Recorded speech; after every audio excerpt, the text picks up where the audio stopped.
Hello, this is Scott with Hi-Lux Optics, back again for another weekly episode of The Bulletin. This week's episode is going to be a little different from normal. When I do research for episodes and articles, I like to dig into the original source material. Newspapers, journals, photographs, anything from the time period I happen to be looking into. Every so often, I'll come across an old article that seems far too interesting to just leave behind. I've gathered up a few segments here that never made it into a podcast episode, though they may at some point in the future. I hope you enjoy this rather unusual collection of stories, mostly from the 1800s. All of these articles are from way back in the day, so it only seems appropriate that I read them in an old-timey radio announcer voice. You've been warned. From a letter by British officer Joseph Graham in November of 1781, recounting a conversation with Daniel Morgan.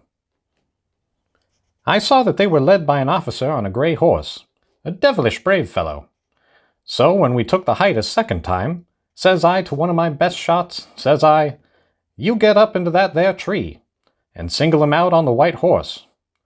Dang it, 'twas no sooner said than done. On came the British again, with the grey horseman leading. But his career was short enough this time. I just took my eyes off him for a moment. When I turned them to the place where he had been, pooh, he was gone. From the Anderson Intelligencer, in April of 1906, in an article titled, Daring Deeds of a Scout.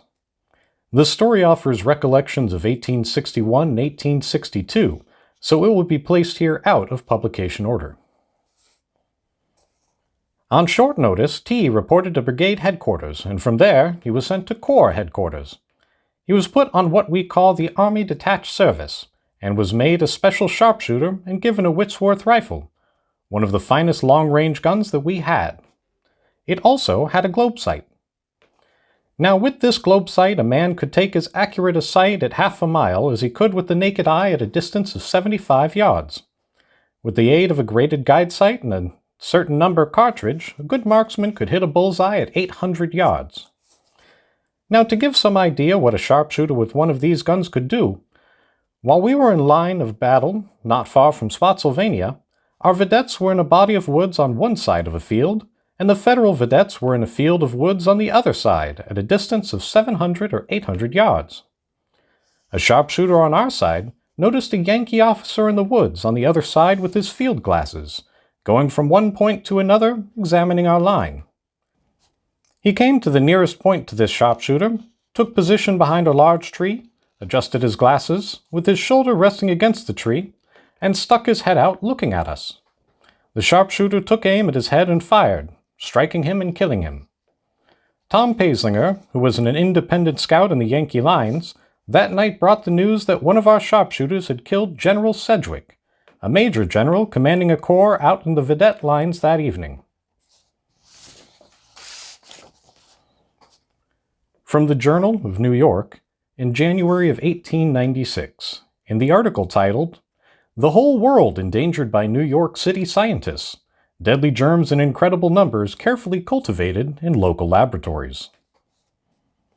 There might also be a section of sharpshooters who would try, when in action, to form a semicircle about the enemy. Each sharpshooter should be armed with a bacteria breech-loading rapid-fire rifle, each chamber of which should contain an explosive cartridge filled with a species of germ unlike the others. Thus, when the sharpshooter would hear the order commence firing, he would pump microbes and bacilli into the enemy's ranks something like this: cholera, smallpox, yellowjack, typhus, hydrophobia, consumption, diphtheria, granular leda, pneumonia, etc., through the entire practice of medicine. Of course, the bacteriological corps would have its bad features. Any private who had a grudge against his commanding officer might easily inoculate him with malignant dropsy or hydrophobia or some such pleasant ailment. The effect on discipline would be most distressing.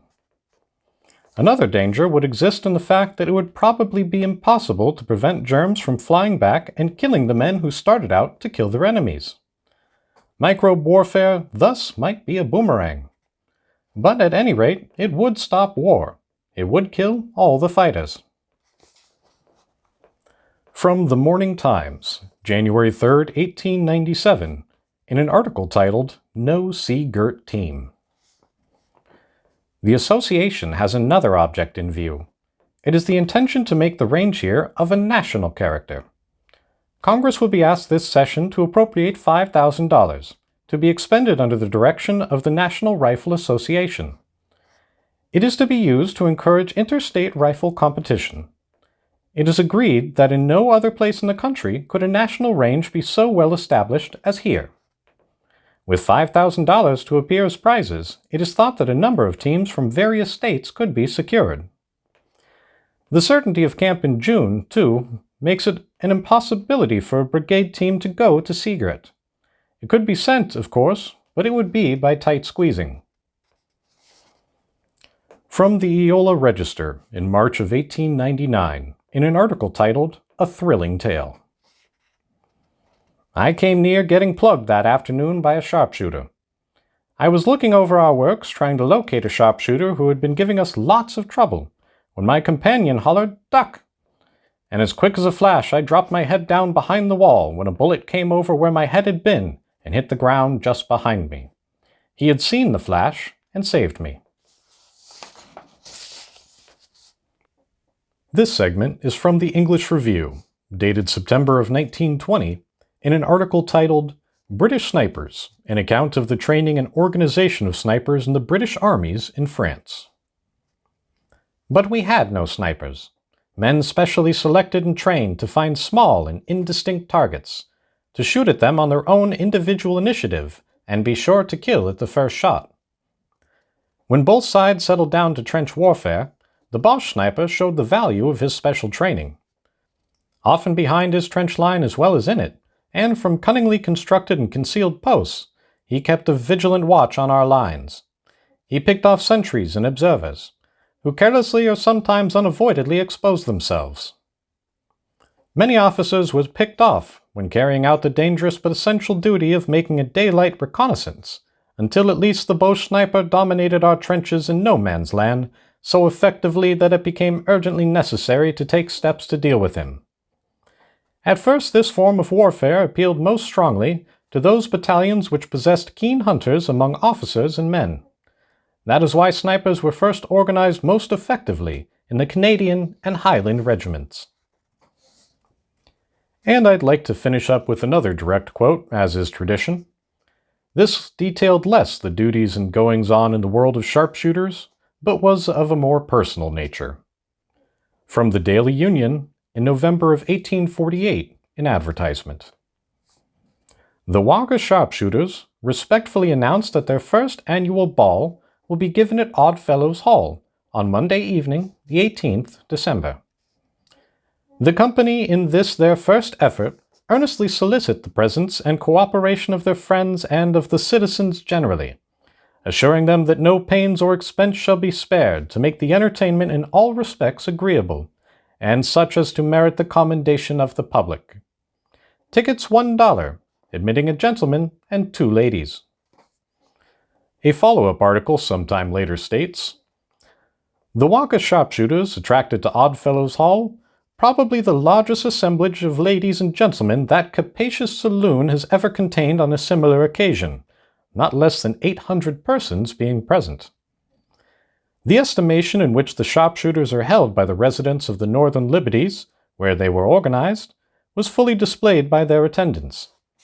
So much so as to almost justify the remark that the ladies of the section were present en masse. On the whole, the company have just reason to be proud of the marked success. This is Scott with Hi-Lux, signing off.